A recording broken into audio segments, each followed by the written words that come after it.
جمعے کے دن ہڑتال کی گئی، ہڑتال کی کال تھی، ہلکی پھلکی ہڑتال کی کال تھی اور بغیر لیڈر کے تھی، تو اس کا اثر یہ ہوا ہے مہنگائی، بے روزگاری، غربت، اس کی وجہ سے اور روزگار کی پریشانیاں پورے ملک میں، کراچی تا خیبر اور گلگت تا گوادر پورے ملک میں احتجاج ہوا ہے، کہیں چھوٹ زیادہ، کہیں بڑا، کہیں کم، لیکن احتجاج ہوا اور ہر شہر سے، ہر محلے سے دو لوگ نکلے اور اس احتجاج میں شریک ہوئے، کوئی شہر ایسا نہیں جہاں پہ نہ ہوا ہو۔ تو اب وہ بات بھی ختم ہو گئی ہے۔ ایک اور ہے جی، اور وہ بھی لاہور کے شہری کہتے ہیں کہ میری ہمشیرہ بیمار تھیں، ہسپتال گئے، کبھی دوائیاں لاؤ، کبھی کچھ اور لاؤ، تو عمران خان نے 10 لاکھ کا مفت علاج دیا تھا، اس حکومت نے بند کر دیا، ہم نے ایسی حکومت کا کیا کرنا ہے، بس جو کام کرے، جو عوام کا سوچے، اس کو بند کر دو۔ اور یہ شہریوں کا احتجاج ہے، کیونکہ ہیلتھ انشورنس، ہیلتھ کارڈ دیا تھا عمران خان نے ہر فیملی کو 10 سے 12 لاکھ روپے کا، کہ آپ جب بھی آپ کا فیملی ممبر خدا نخواستہ کو بیمار ہو، آپ کسی بھی ہسپتال میں جا کے علاج کروا سکتے ہیں۔ اور جب آپ مریض کو لے کر جاتے تھے تو وہ آپ کو یہ نہیں کہتے تھے کہ آپ یہ لے کے آئیں جی، یہ فلاں دوائی لے کے آئیں، فلاں ٹیشو پیپر لے کے آئیں، فلاں کاٹن لے کے آئیں، یہ لے کے آئیں، اور یہ ساری میڈیسن آپ کے ہاتھ میں دے دی جاتی تھیں کہ یہ چیزیں لائیں گے تو آپ کی علاج شروع ہوگا۔ تو وہ 12 لاکھ 10 لاکھ روپے کا ہیلتھ کارڈ دے دیا گیا تھا۔ آپ اس سے اندازہ کریں کہ وہ کتنی بڑی سہولت تھی۔ تو بہرحال یہ سب تیار ہو رہے ہیں جی، ان کو یاد آ رہی ہے، عوام بھولتے نہیں ہیں، عوام بڑے سمجھدار ہیں، اور اب ان کو اندازہ ہو گیا کہ ان کے ساتھ ہو کیا رہا ہے۔ اگلی خبر ہے جی، ان حالات میں یہ سارے کا سارا نون لیگ کا جو ہے، جن کو بہت شوق سے مسلط کیا گیا، ان کا یہ کفن دفن ہے، سیاسی کفن دفن، اور ان کی قبریں تیار ہو رہی ہیں، اور یہ لاہور نہیں بلکہ پنجاب، ملک بھر میں ہر جگہ یہ کام ہو رہا ہے، اور خاص طور پہ پنجاب، چونکہ انہوں نے زبردستی ان سے لیا اور جعلی فارم 47 کے ذریعے لیا، تو اس کا خمیازہ بھی اب بھگتنا پڑے گا۔ تو فوج اور ہماری ملٹری لیڈرشپ جو ہے وہ کب تک یہ سارا بوجھ اٹھائے گی، یہ میرا خیال ہے ان کو بھی اندازہ ہے کہ وہ بھی اپنی منجی تھلے ڈانگ پھیر رہے ہیں، اور اس ڈانگ کا ان کو بھی اس تکلیف کا اندازہ ہے، لیکن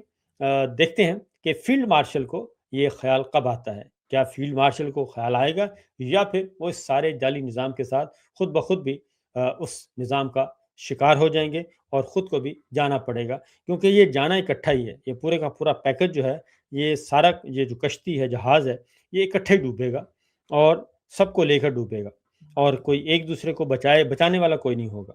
اس دوران سہیل آفریدی صاحب جو ہیں وہ متحرک ہیں، اور ان کی ملاقاتیں ہو رہی ہیں، اور یہ آپ دیکھ رہے ہیں کہ ان کی پچھلے چند دنوں سے متعدد ملاقاتیں ہو چکی ہیں، اور نمبر 1 سہیل آفریدی صاحب نے پہلے گورنر خیبر پختونخوا سے ملاقات کی، پھر مولانا فضل الرحمان صاحب سے ملاقات کی، اور اس کے بعد جو ہے اب آج کی جو خبر ہے، یہ ملاقاتیں اس لیے ہو رہی ہیں کہ یہ پتہ ہے، اپوزیشن کو بھی پتہ ہے کہ حکومت کے پلے کچھ نہیں ہے، اور مولانا فضل الرحمان صاحب کی ایک خواہش تھی کہ علی امین گنڈا پور جو ہیں وہ راستے میں حائل ہیں، اب علی امین گنڈا پور بھی نہیں ہے، تو سہیل آفریدی صاحب گئے ہیں اور ان سے بات کی ہے، اور اس سے پہلے گورنر خیبر پختونخوا سے، تو پیپلز پارٹی، جے یو آئی، پاکستان تحریک انصاف، یہ ایک ٹرائکا نظر آ رہا ہے، اور یہ ٹرائکا جو ہے وہ اگر واقعتاً، کیونکہ اگر تو مولانا فضل الرحمان نے اور پیپلز پارٹی نے اس کو بارگیننگ چپ کے طور پہ استعمال کیا ملٹری لیڈرشپ کے ساتھ اور نون لیگ کے ساتھ، تو پھر ان کی سیاست شاید کچھ دن کے لیے بچ جائے، لیکن الٹیمیٹلی ان کی سیاست کا بھی جنازہ نکل جائے گا، اور اگر انہوں نے اس بارگیننگ چپ کو بجائے بارگیننگ چپ کے